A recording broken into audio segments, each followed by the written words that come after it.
اہل تشیع کے ہاں جس لیول کی بدعت آ چکی ہوئی تھی، جس قسم کے شرکیہ عقائد آ چکے ہوئے تھے، اس چیز کی ضرورت تھی کہ کوئی ایک بڑی پرسنالٹی جو ان کے اندر سے اٹھیں اور ان کی اصلاح کی کوشش کریں، اور وہ اللہ تعالیٰ نے سید جواد نقوی صاحب حفظہ اللہ تعالیٰ کی شکل میں سمجھتا ہوں کہ اللہ نے اہل تشیع کے مکتب میں ایک مصلح اور ایک منجی اور ہادی کے طور پہ انہیں بھیجا ہے۔ آپ دیکھیں حوصلہ بات کرنے کا، اتنے بڑے وہ عالم دین ہیں، ان کے لاکھوں میں فالوور ہیں، اتنا بڑا ان کا مدرسہ ہے، پھر گفتگو وہ ساری ورلڈ پالیٹکس پہ بھی ان کے ہر ویکنڈ پہ لیکچرز آتے ہیں اختلافی موضوعات پہ۔ یہی باتیں جب میں کرتا ہوں لوگوں کو بڑی بری لگتی ہیں۔ وہ اپنے ہزاروں کی پبلک میں، آپ ذرا دیکھیں وہاں کتنے لوگ بیٹھے ہوتے ہیں ان کے جمعے کی گیدرنگ میں، عام گیدرنگ میں کتنے لوگ ہوتے ہیں، اتنی بڑی مسجد آپ کو لاہور میں نظر نہیں آئے گی۔ پھر وہ ٹرپل سٹوری بنی ہوئی ہے۔ تو پچھلے دنوں ان کی ویڈیو اپلوڈ ہوئی، میں کہتا ہوں یہ بہت جگرے والی بات ہے۔ انہوں نے کہا کہ جو غالی شیعہ ہیں ہمارے اندر، یہ قادیانیوں سے بھی بدتر ہیں۔ یہ جملہ میں بول دوں کتنی آگ لگتی ہے؟ میں نے بولا ہے، یہ نہ سمجھے کہ میں آگ سے کوئی ڈرتا ہوں، ہم تو کہتے ہیں لگے آگ، یہ آگ لگے گی تو آپ کے فرسودہ نظام جو ہے نا وہ جلے گا اور نیچے سے پھر نیا نظام سامنے آئے گا۔ پھر انہوں نے کہا کہ قادیانی ختم نبوت میں شرک کر رہے ہیں، اور ہمارے جو غالی ہیں یہ اللہ کی ذات کے ساتھ شرک کرتے ہیں جب یہ کہتے ہیں علی اللہ یا حسین جل جلالہ۔ تو کہتے ہیں آپ ذرا انصاف سے فیصلہ کریں کہ ایک وہ گروہ ہے جو رسول اللہ کے ساتھ شرک کرتا ہے، ہم نے اسے دار اسلام سے نکال دیا، یعنی قادیانی، اور ایک اعلانیہ ہمارے سٹیجز کے اوپر اللہ کے ساتھ شریک ٹھہرا رہا ہے، اور ہم ان کو پیسے دے کے اپنے سٹیجوں پہ بلاتے ہیں۔ ان کو تو ان سے پہلے اسلام سے باہر نکالنا چاہیے۔ یہ جواد نقوی صاحب کہہ رہے ہیں، کتنے حوصلے کی بات ہے۔ پھر انہوں نے اگلے دن اس سے بھی ذرا سخت باتیں کی۔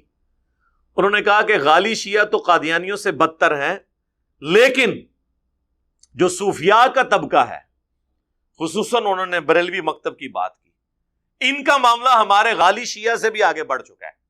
اس لیے کہ غالی شیعہ تو علی کو اللہ کہتے ہیں نا، یہ کہتے ہیں کہ عبد القادر جیلانی نے اللہ کو بھی روح واپس لے لی۔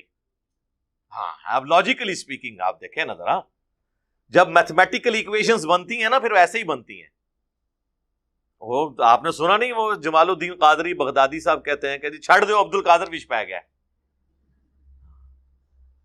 یعنی جس طرح دو پلوان اکھاڑے میں اتر آئے ہیں، تو مجھے بتائیں کہ دو پلوان اکھاڑے میں اتریں اور ایک اپنی بات منوا لے دوسرے سے، اس کا ڈیسیژن چینج کروا لے، تو تگڑا کون ہوا؟ جو ڈیسیژن چینج کرائے، یعنی عبد القادر جیلانی۔ اور کمزور کون ہوا؟ اللہ۔ یہی رزلٹ نکال رہے ہیں نا اس سے۔ ہاں یہی ہے۔ قرآن تو کہتا ہے کہ کوئی نبی بھی دھونس نہیں کہ کسی طرح اللہ تعالیٰ کے اوپر کر سکتا، کوئی شخص اللہ کے حضور کسی کی سفارش نہیں کر سکتا مگر اس کے اذن سے۔ سورہ الزمر میں آیا کہ اے نبی، جن کے لیے عذاب کا فیصلہ ہو چکا، کیا تم انہیں آگ سے بچا لو گے؟ اتنی بڑی بات۔ سورۃ البقرہ میں آیا اے نبی، ہم آپ سے نہیں پوچھیں گے لوگ جہنم میں کیوں چلے گئے، آپ کا کام صرف دعوت پہنچانا ہے۔ سر کتابوں کا خدا تو بڑا ڈاڈا ہے، وہ تو گفتگو اس سٹائل میں کرتا ہے کہ وہ کہتا ہے کہ میرے ساتھ کیا، میرے قریب بھی کسی کو نہیں لے کے آنا۔ پھر نبی علیہ السلام کے مبارک زبان سے کہلوایا جا رہا ہے قُلْ أَرَأَيْتُمْ إِنْ أَهْلَكَنِيَ اللَّهُ وَمَن مَّعِيَ أَوْ رَحِمَنَا فَمَن يُجِيرُ الْكَافِرِينَ مِنْ عَذَابٍ أَلِيمٍ۔ اے نبی تم فرماؤ کہ اگر اللہ تعالیٰ مجھے اور میرے ساتھیوں کو، میرے اصحاب کو ہلاک کر دے، یہ بفرض محال سمجھانے کے لیے، تو بتاؤ کافر اپنے آپ کو اللہ کے عذاب سے کیسے بچا سکتے ہیں؟ ان کو کون بچانے والا ہوگا؟ یعنی ہم بھی اس چیز سے ڈرتے ہیں کہ ہم بھی اللہ کی نافرمانی کریں تو اللہ ہمیں بھی پکڑ سکتا ہے۔ قرآن میں 3 دفعہ یہ آیت آئی، میں نے کئی دفعہ ریپیٹ کی ہے، سورہ الزمر میں، سورہ یونس میں، سورۃ الانعام میں۔